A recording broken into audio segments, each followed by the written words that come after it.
Tech Grove YouTube. Okay.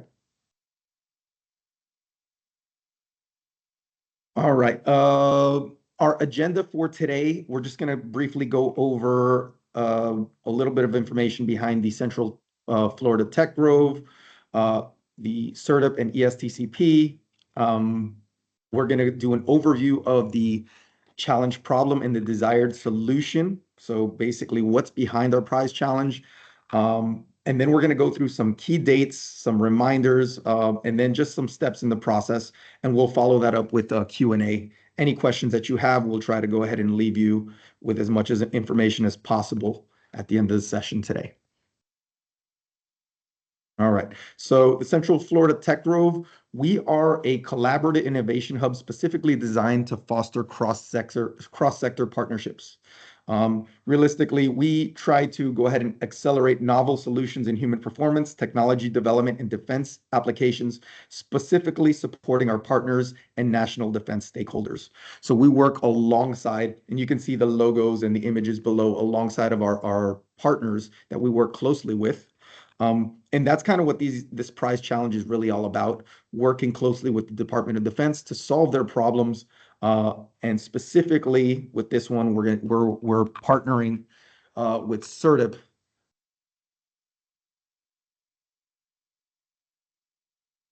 With SERDP to solve a very specific challenge that we have.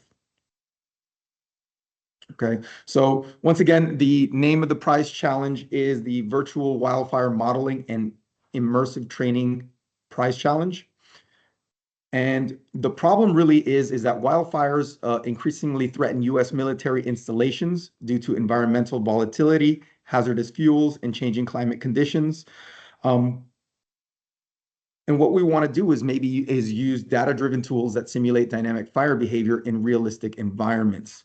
So the opportunity here is to develop wildfire training tools to help these installations prepare for and respond to increasing wildfire threats through immersive, data-rich, and scientifically grounded simulations, right? So that's kind of why we're here today. Want to make sure that we can provide opportunities through our virtual or our AR, VR training tools to help the DoD prepare and be more responsive.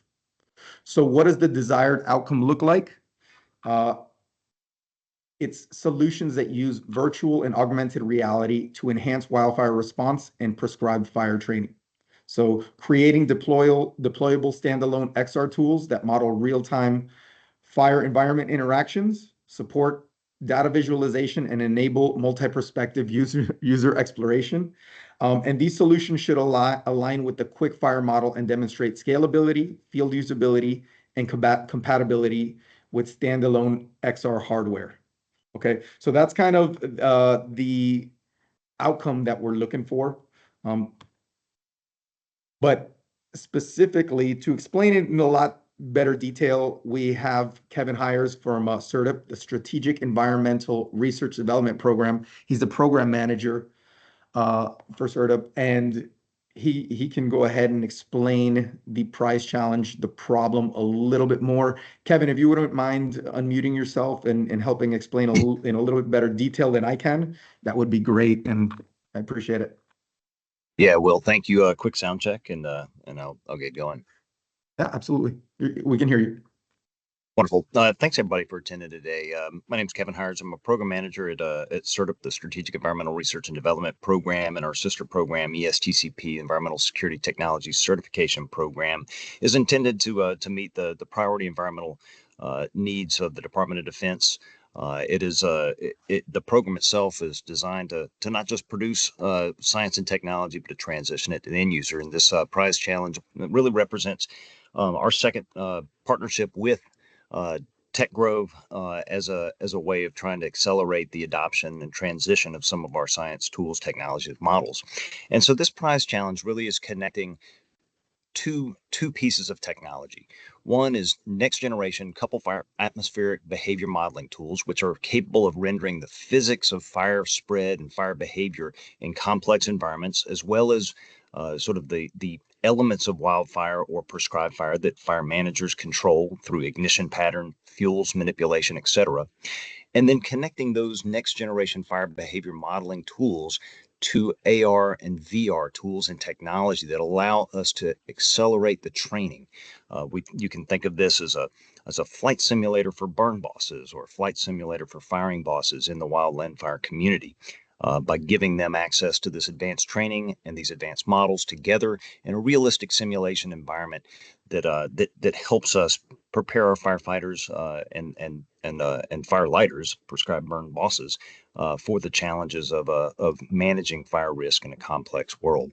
And so the prize challenge is really blending those two technologies. We've made available some government furnished information of one of the couple fire atmospheric modeling tools for inputs. We look forward to looking at the creativity of each of the vendors and competitors in trying to render and thinking about accelerating and advancing our fire training environment. So, Will, with that, go ahead and turn it back over to you.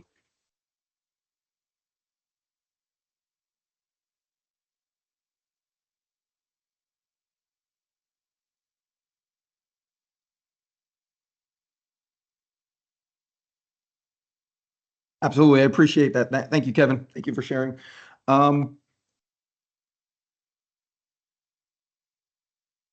so let's get back on track here. So a couple of points of the overall process itself, just so everyone has an idea of what to expect in the coming weeks. Um, 1 second, sorry. Okay. So first of all, you'll be able to find all the information that you need on the challenge.gov page. Everyone should have had access to that.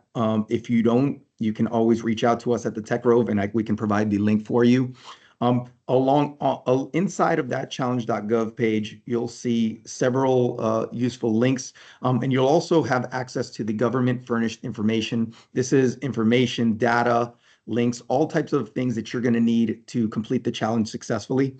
So you should be able to find that once you navigate to the challenge.gov page for our prize challenge. A couple of other things to keep in mind. You always want to make sure that you're aware of key dates and deadlines. And I'm going to show you a timeline of the specific dates that you need to keep in mind. But like I said before, all of the information is in challenge.gov. Make sure that you're assembling your team and preparing submissions. And the submissions must follow the specific instructions outlined. Number one, we only accept video links, no MP4 file uploads. All communications will be directed to the point of contact for each submission. If you have questions, you can go ahead and submit your questions via challenge.gov using the contact tab.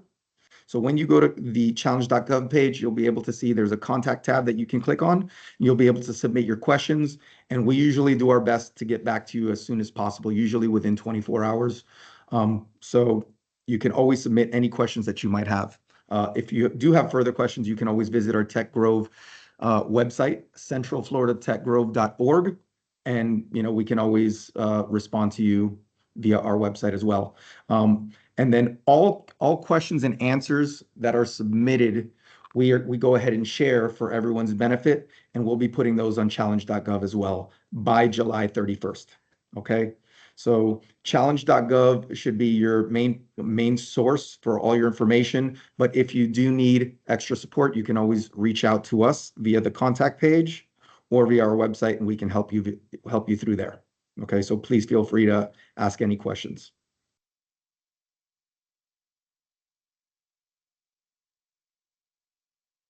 Okay, so this is the key dates and deadlines that I spoke just a few minutes ago.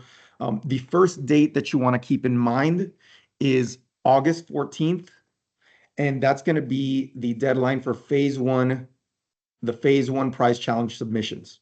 Okay, so that's the last date that we're able to accept any submissions from any of the teams that are participating in the prize challenge.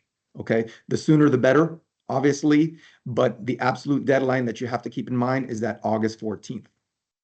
Okay. The next deadline that you should keep in mind is August 29th. All right. That's when we'll be announcing who is moving on to the next round. So from that first phase of submissions, we'll have our judges score and down select to a certain number of semifinalists, and those will be moved on to our final demo day, which will be held here at the Tech Grove. Okay. By September 12th, final deliverables. So semifinalists who are selected will submit their final deliverables to us, and then they'll be available for the final demo day, which will be held on September 25th. Okay, so once again, the final demo day will be held here at the Tech Grove for all semifinalists, and then the semifinalists will then be able to present. They'll be able to present, and a winner will be awarded. So August 14th, phase one submissions are due. August 29th, the demo day finalists will be announced. September 12th, the semifinalist deliverables are due. And then September 25th is the actual final demo day where the semifinalists will be competing to determine a final winner. Okay, so the prize awards are: first place will win $70,000, second place will win $50,000, and third place will receive $30,000. Okay. Any questions on any of this so far? Anything that we've covered?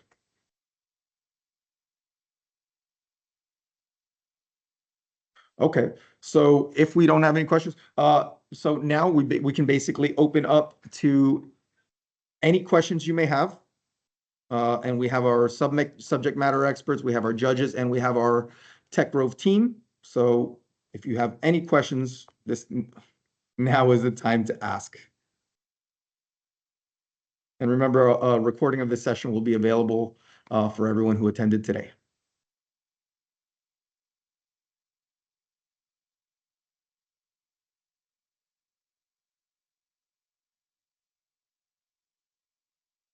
Are there any questions on any of the content we covered, the deadlines, anything that has to do with the prize challenge, or maybe specifically to any of our experts or any challenges that you've been facing up to this point regarding the prize challenge? I did have one question. Yes. It does mention it needs to be compatible with Quickfire. Do we have a means to have access to that, or a set of parameters that are needed to connect to whatever Quickfire system you have? Yeah, so actually, if you go to the challenge.gov website where our prize challenge is posted, you'll be able to access the GFI, the government funded information, and there you'll be able to access the Quickfire model and all the files that you need. Thank you. Yeah, no problem. Yes, Kevin.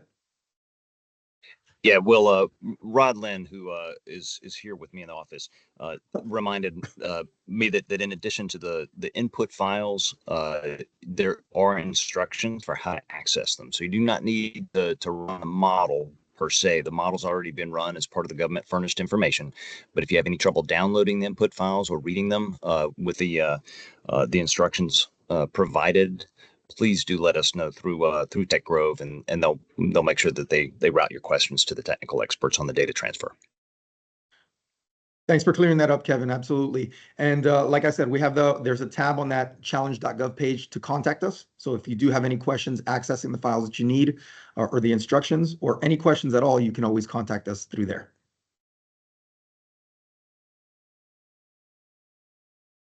Thank you very much. No problem.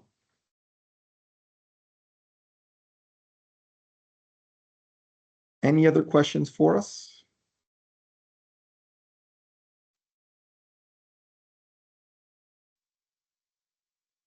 Will, this is Kevin again for the oh, go ahead, Aaron, if you want to jump in. No, go ahead, Kevin. I can go after you. Okay. I was just going to make sure that everybody knew on the vendor side, we do have a number of subject matter experts, both prescribed burn bosses as well as long-term wildland firefighters on the call. If there are any questions about the process of sort of how they imagine VR to be working, to be used in training and capturing some of the realism. Just wanted to make sure that everybody knew that they've got those subject matter experts on the call to answer any of your questions or to go into details about the process of maybe how current training is done and how they envision using VR AR in the future. That was actually a perfect segue, Kevin. I was going to ask you if you could go over the current processes and then how you envision those being displayed in AR, VR. I think I'll defer to both Tim Yurkovich first and then maybe Brett Williams to go into some of those details.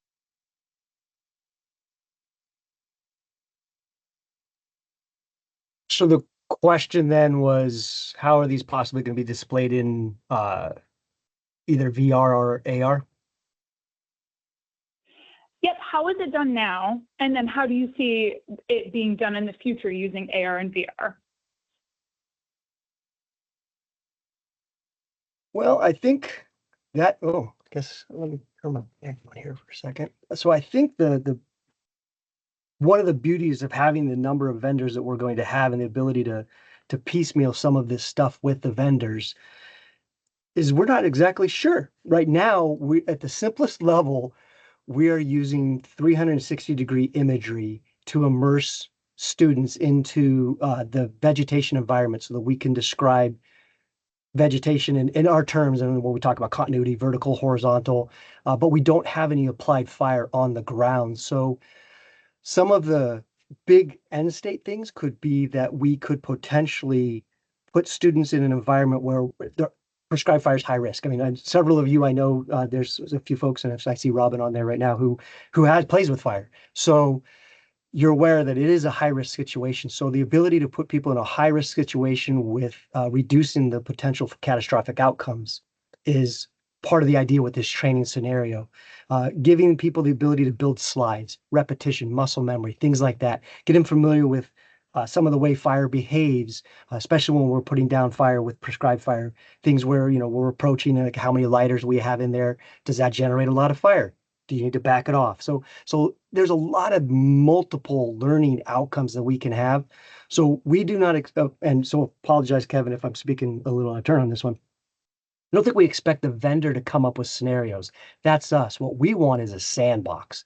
We want a play box where we can come in, have a lot of opportunity to manipulate that environment, whether it be all the way from the digital elevation model, where we go from a flat topography to a high elevation, because we all know that fire changes behavior when it gets on a slope, and that there is somewhat realistic behavior in that, so that we can build those slides for our personnel with their in those training scenarios. And those training scenarios could be as simple as just one event all the way up to a complex event where we're doing team simulations, where you have divisions and branches and all kinds of operations going on, multimodality, aviation assets flying along, all kinds of stuff. So I would say the end state is open to the imagination of the vendor to figure out how to display this, but we would like to see the ability to move between either AR, VR, or anything like that, but we're not saying it has to be this.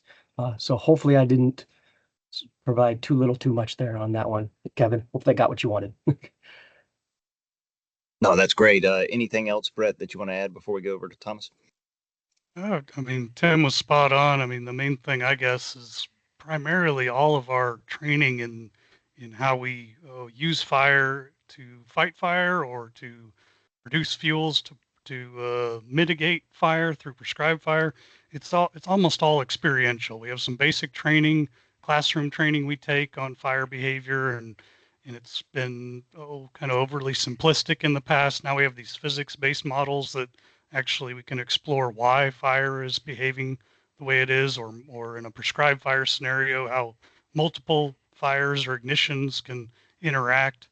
And we want to be able, and like I said, it's been experiential in the past where you go out and it's on the job training, or it's mentorship, where you say, hey, don't light here first and don't light there. And under these conditions or this type of vegetation or winds, light this way or that way.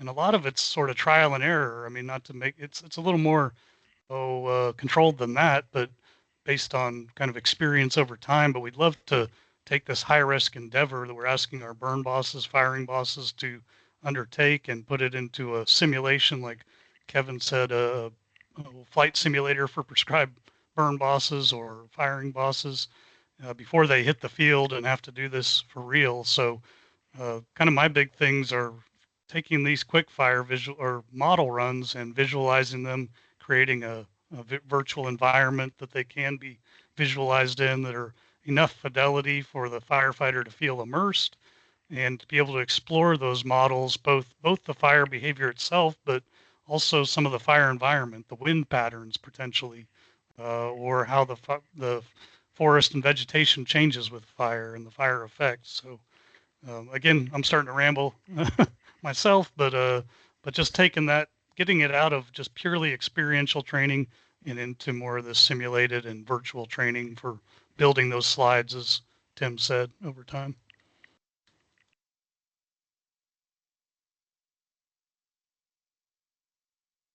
Appreciate that, Brett. Thank you, Brett and Tim. Thank you for that. Thomas, did you have a question? Yeah, I just kind of wanted to see if there could be any more expansion from Tim. A lot of the ideas are great ideas, but looking at the scope and timeline of this competition and what we can demonstrate, is there more specific to the actual data set that we've been provided? I know that there's specific ignition patterns. What type of training specific to this data set could you talk to, or could you even talk about like some factors of this data set? So like, it's a specific type of firing, and in this type of thing, we're more concerned about priorities 1, 2, 3, you know what I mean? Based on this type of burn, because, our talk with certain experts, each burn is unique. Each burn requires a different amount of resources. But is there something that y'all are trying to, when you say training, we understand the holy grail of a sandbox, scenario, we can do anything you want in it, but scoping it down to what we can do in this competition and pertinent to this data set in particular, is there any highlighted training bits that relate to this data set that we've been provided?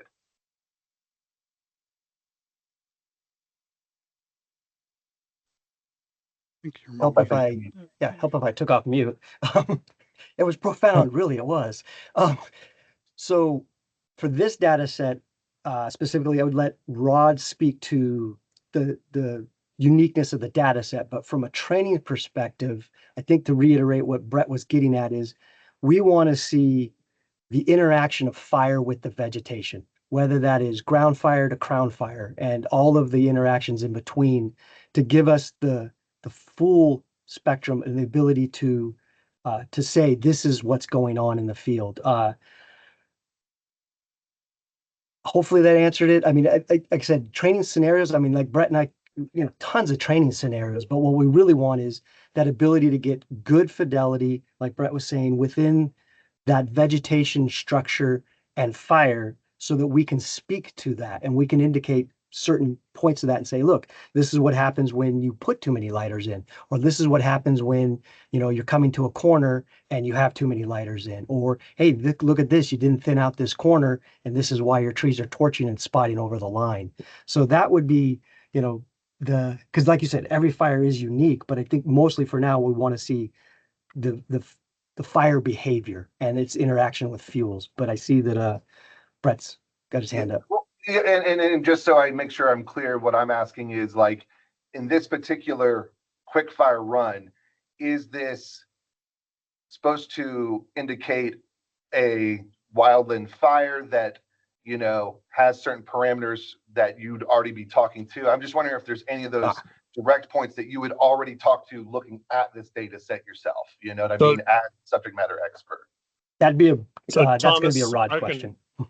I can jump in here. So this this particular data set was actually engineered. It's a real location, but the fuels have actually been manipulated to give a purposefully designed wide range of fire behavior. If you look at, one corner of the domain has higher fuel loads. One corner of the domain or of the burn block has higher fuel moistures. There's a range of fire behaviors within this one burn block, which might actually be a tad bit even exaggerated from what you would see on the actual landscape. But that was done for the purposes of allowing participants to showcase the ability to highlight different things in the range of fire behaviors. And so the other thing that, in addition to what Tim mentioned about highlighting the interaction between the fire behavior and the vegetation, is highlighting the interaction, the influence of the ignition patterns, right? So you've got the lines that are drawn around the boundaries, for instance, the control lines that are being dynamically driven, but then you've also got the aerial ignition pattern that's being put in, and the interaction between those various ignition points, which behave differently in different parts of the domain based on the fuels. So it's all this complex interacting system. And as Brett brought up earlier, how do you showcase the wind fields? How do you showcase the things that are driving that behavior? Because from a training standpoint, one of the things you can get out of these simulations that is harder to get out of just taking a video at a bunch of prescribed fires is getting a little bit deeper into the cause and effect relationships. What's causing these ignition points to burn together in the way that they are? Well, that comes back to the winds and which are influenced by the vegetation structure, et cetera. So finding ways to highlight those interdependencies, which are going to be different in different parts of this burn block, is a key piece of this puzzle.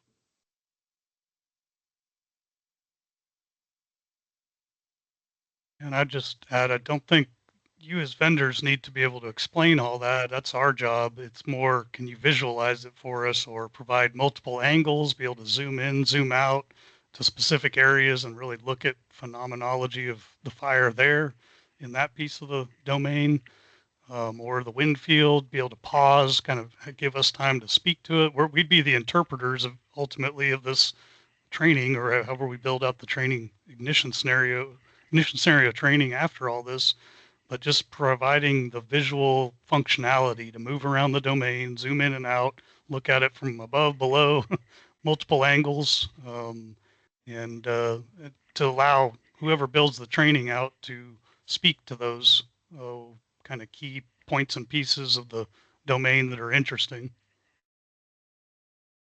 Makes sense. Thank you, Al. Yeah, that makes a lot of sense. I really appreciate that explanation. Excellent. Thank you, guys. I know, Jake, you've been waiting for a while. Did you have a question to ask? And then Eric, you can go afterwards. Yeah, thanks. Just real quick. So we're starting to specialize in fire behavior modeling, and we would like to partner with an AR, VR organization to help visualize that in a more XR experience. Could you comment a little bit on the forecasting that you'd like to see? Is there any need or value for, say, up to a 7-day wind forecast or weather forecast? Well, the idea is cool, but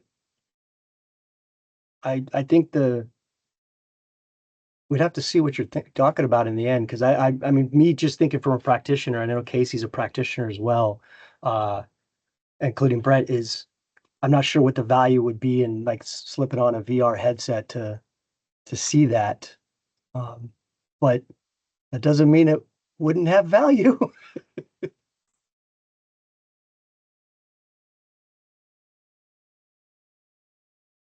Yeah, I'm trying to get my head wrapped around that too. I think for this intent, it may not be immediately valuable, but as a future add-on, or I don't know, I could think of a burn boss kind of looking at 7-day forecasts, and if you could then take that 7-day forecast and pair it with a model run, and then be able to get the burn boss or firing boss into that scenario, I guess it could be interesting, but it's a little different. The forecastings, we're really just talking about real time kind of fire behavior based on fuels, wind topography, or fuels, weather, topography, fuel moistures for this case, but I hate to, I do like the idea of forecasting in general. So it could be a future application maybe. Hey, this Thanks is for the Casey. clarification. Oh, sorry to walk on you, Jake. Yeah, Casey Teskey here. I think that yeah, I can see actually a handful of ways that that could be used for sure. I know it's not necessarily used currently that far out, but I could see it for comparison's sake for trying to choose the best day to burn or best stuff like that. So it's not, yeah, anyway, how to incorporate that is the good question, but I can see for sure a use of it. Yeah, I could see definitely historical. I know we're starting to track down a little bit into more specifics, but I could see maybe even for like a historical thing where we could start talking about past or behavior and start looking at the influence of that at the times. So I think that there's some value for the learning aspect, but I think for this particular one, I don't know. We'll see.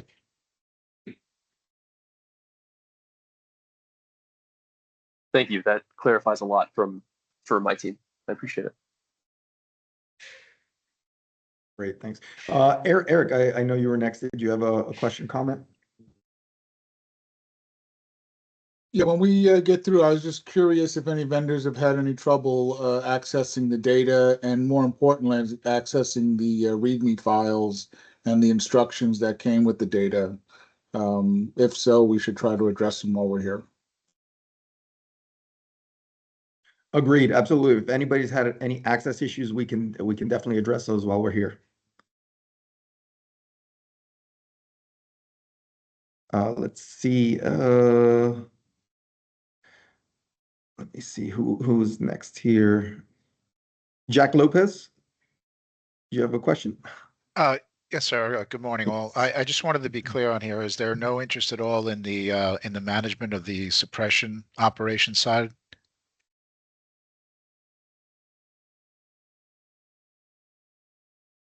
Kevin, I think that's a you question.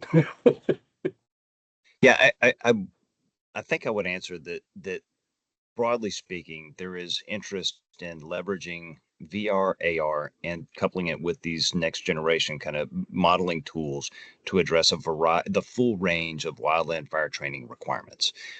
For the purpose of this prize challenge, focusing in on prescribed burns, both is a very appropriate use of this initial, this particular prescribed fire a couple fire atmospheric behavior modeling tool, Quickfire, and it also gives us a level set to compare how vendors' user experience, addresses this coupling and sort of the training environment. So long term, absolutely. And the reason why we're focusing on a planned ignition is it gives us a lot more control, and it highlights what burn bosses or firing bosses or crew actually can control about prescribed fire, or about wildland fire in general. But by putting it in that prescribed fire context, it's custom made, ready made for use by some of the end user training communities, like the Prescribed Fire Training Center, the National Fuels Academy that Tim's a part of, and some of the interagency community that are represented on the call. Tim, Brett, Casey, Matt, do you want to add anything to that?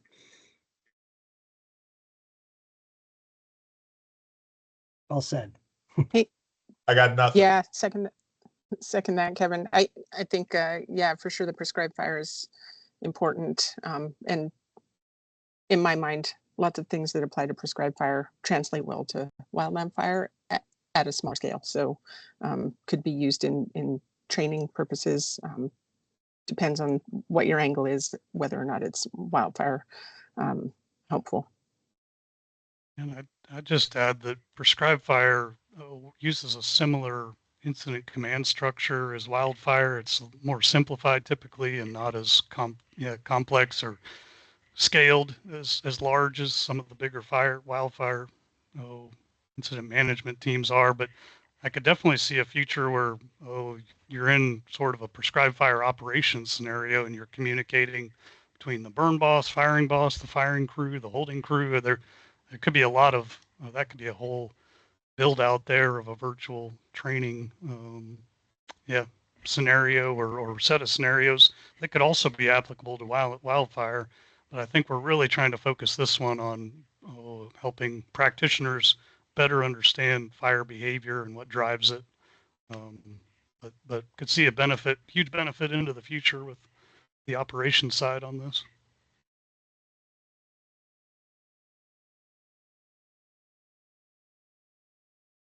Great, Jack. I hope that answers your question a bit or gives you a little more clarification. Thank you. Yeah, no problem. And I know we have Adrian Flowers. You've been waiting for a little bit. You can go ahead and ask your question, please. Sure thing, and I apologize. My laptop is a very loud fan.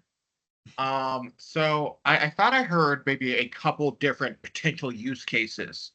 For example, helping an instructor highlight or demonstrate the behavior of these fires in these conditions.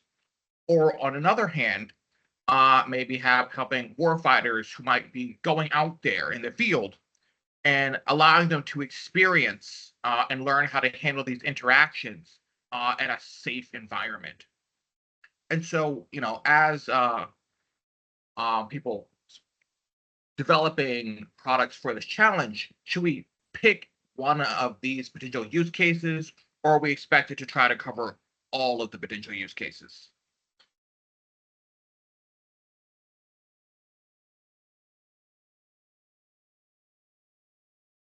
Will, do you mind if I jump in real quick? So Go ahead, please. For the prize challenge, we have created a burn unit, as Rod was describing, with high resolution fuels, weather inputs, and fire behavior, sort of the model outputs. So we are using that. We hope to use that as a way of comparing those user environments.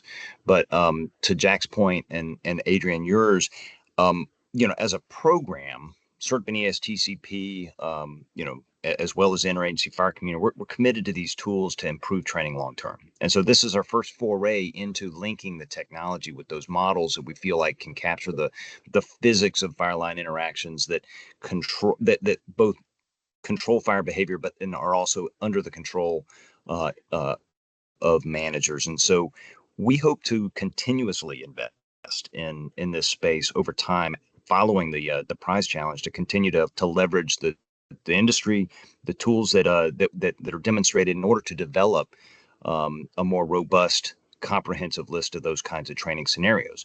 And over time, I hope that some of the speed limitations of these modeling tools are overcome, so that we can get beyond, say, maybe choose your own adventure type training environments to maybe more immersive and interactive.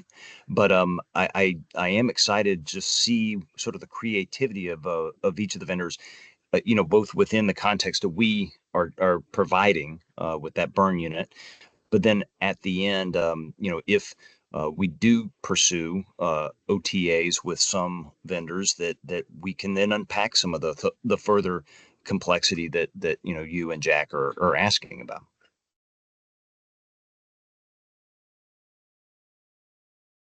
Thank you very much. Thank you, Kevin. Yeah, thank you. Jake, did you have another question there? I did, thank you. Kevin, you mentioned eventually improving the speed at which some of these models are run, and that's where we really love to put our focus. Currently, our developers are pulling in some fast fuels data, which are the inputs into Quickfire, and it's taking anywhere from 3 to 8 minutes to make that API call. Would it be beneficial? Well, I don't mean to spoil the secret sauce, but ultimately, what if we were to sort of have our own cloud-based fast fuels data set that is more quickly accessible from than the traditional API calls? Would that be valuable in such a product?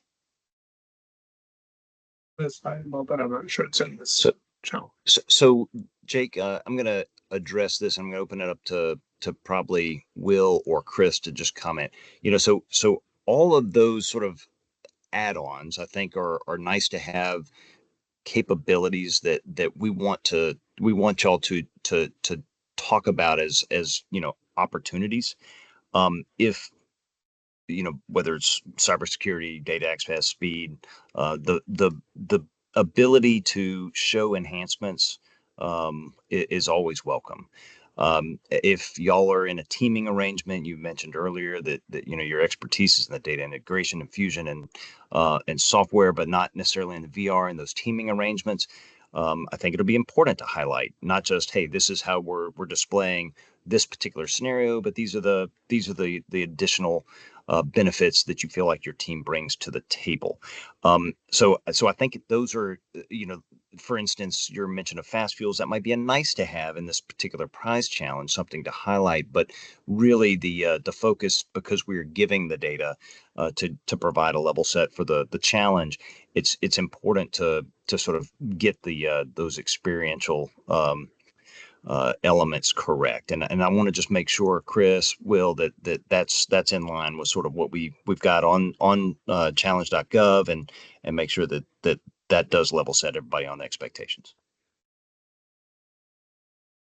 Absolutely. And for everyone, just to make sure that when you go onto the challenge.gov, the prize challenge page, that you're being evaluated based on a certain criteria. We have a rubric in place. So read through that. And when you're going ahead and submitting, just make sure that you understand that the judges are going to be evaluating based on that. Thank you. No problem. Any other questions? Anything else that we haven't covered? Any other thoughts, issues, concerns?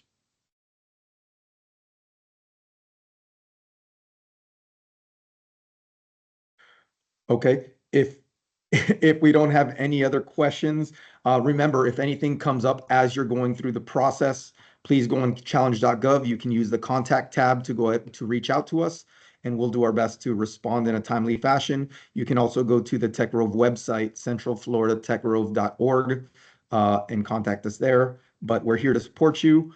Your success means our success, so we want to make sure that everybody has what they need. So, with that said, if there's no other questions, Kevin, if you have anything else, any last comments? I just wanted Yeah. to, yeah, I just want to thank everybody for participating. You know, it's a very exciting opportunity for the wildfire community, particularly the training community and the folks, the experts we have as part of both this call and the judging panel. Really, really, really appreciate your creativity and willingness to sort of dive into this this merging of two technologies. I think it does have the opportunity to transform the way that we train and think about wildland fire, both wildfire response, prescribed fire planning, and execution. And really wanted to comment again that our program is committed to getting this in the hands of managers. DoD is one of the largest users of prescribed fires because we are one of the largest starters of prescribed or of wildfires due to the mission activities, and this is essential for us to manage our own wildfire risk through you know, safe and effective prescribed fire processes. And you're really on the cutting edge of helping us to meet that challenge now and into the future. So thank you for your participation. Completely agreed. Thank you, everyone. We'll talk soon and appreciate it. Thank you. Bye, everyone. Thank you. Take care. Take care.